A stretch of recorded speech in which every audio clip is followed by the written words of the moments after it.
नमस्कार, मैं शुभांगी त्रिपाठी और आप देख रहे हैं जन एक्सप्रेस। आज हम आपको ऐसी खबर दिखाने जा रहे हैं जो सिर्फ एक डायग्नोस्टिक सेंटर की गड़बड़ी की कहानी नहीं है, बल्कि ये सवाल उठाती है पूरे स्वास्थ्य सिस्टम और प्रशासन की जिम्मेदारी पर।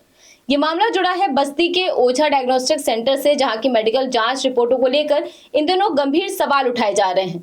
आरोप है कि यहां मरीजों को ऐसी रिपोर्ट दी जा रही थी जिन पर डॉक्टर के स्पष्ट हस्ताक्षर या प्रमाणित मुहर तक नहीं थी, यानी मरीज को एक ऐसी रिपोर्ट थमा दी गई जिसकी वैधता ही संदिग्ध है। अब जरा सोचिए, जब कोई व्यक्ति बीमार होता है तो सबसे पहले डॉक्टर क्या करते हैं? उसका हाल पता जानकर टेस्ट और रिपोर्ट के आधार पर इलाज तय करते हैं। लेकिन अगर वही रिपोर्ट गलत, अधूरी या अप्रमाणित हो तो मरीज के इलाज का क्या होगा?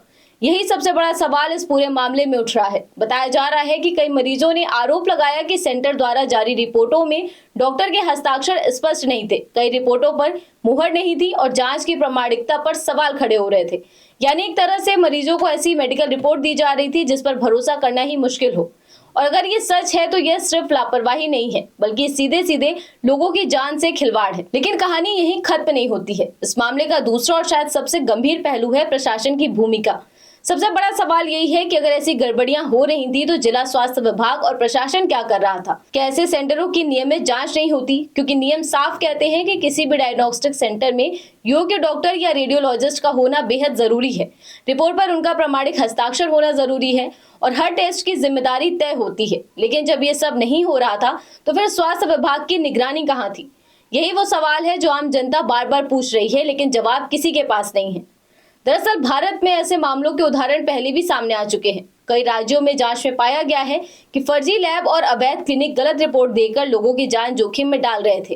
कई जगहों पर तो पुलिस और स्वास्थ्य विभाग को कार्यवाही करके ऐसे केंद्रों को बंद तक करना पड़ा था। यह बताता है कि समस्या सिर्फ एक शहर या एक सेंटर की नहीं है, ये धीरे धीरे एक सिस्टमेटिक समस्या बनती जा रही है, जहां कुछ लोग पैसे कमाने के लिए और कुछ अधिकारी लापरवाही के कारण आम आदमी की जिंदगी को जोखिम में डाल देते हैं।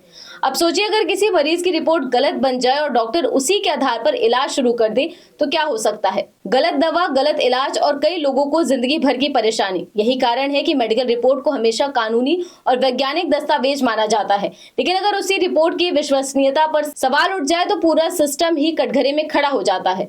अब सबसे जरूरी सवाल यह है कि क्या इस मामले में जांच होगी, क्या जिम्मेदार लोगों पर कार्रवाई होगी, या फिर यह मामला भी कुछ दिनों की चर्चा बनकर फाइलों में दब जाएगा? क्योंकि अक्सर देखा गया है कि जब तक मीडिया और जनता आवाज नहीं उठाते तब तक ऐसे मामलों पर कार्यवाही नहीं होती है। इसीलिए इस मुद्दे पर जवाबदेही तय होना बेहद जरूरी है। अगर किसी डायग्नोस्टिक सेंटर ने नियमों का उल्लंघन किया है तो उसके खिलाफ कड़ी से कड़ी कार्रवाई होनी चाहिए, और अगर प्रशासन की निगरानी में कमी रही है तो उस पर भी सवाल उठने चाहिए।